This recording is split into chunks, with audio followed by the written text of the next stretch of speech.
एक समय था जब लोग बाहर जाने के लिए खूब सजते संवरते थे।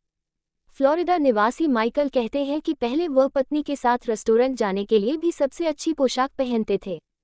इससे उन्हें गर्व का एहसास होता था, लेकिन अब जमाने के तौर तरीके बदल गए हैं।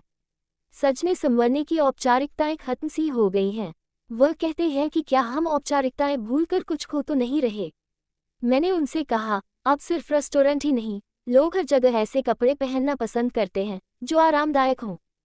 लोग थिएटर, ओपेरा, काम या फिर यात्रा के लिए किसी खास तरीके से तैयार नहीं होते। कभी कभी तो हवाई अड्डे पर लोग ऐसे लगते हैं मानो वे स्लीपोवर पार्टियों में आए हों। औपचारिकता की कमी या फिर विशेष अवसर पर कपड़े पहनने का चलन बेबी बूमर पीढ़ी द्वितीय विश्वयुद्ध के बाद 1946 से 1964 के बीच पैदा हुए लोग में ही दिखने लग गया था। मुझे लगता है कि इसे एक बहुत बड़े और अधिक महत्वपूर्ण सामाजिक और सांस्कृतिक बदलाव की अभिव्यक्ति के रूप में देखा जाना चाहिए। यह ऐसा बदलाव है जो परंपरा पर व्यक्ति को तरजीह देता है।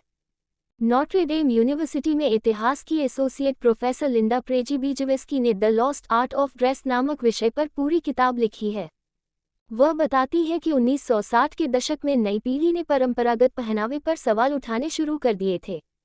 उन्होंने कहा, इससे पहले क्या पहनना है, इसके नियम वास्तव में गृह अर्थशास्त्र पाठ्यक्रम का हिस्सा थे। पहले लोग सूट, बूट और टोपी पहनकर निकलते थे, बटन और फीते भी सही होते थे।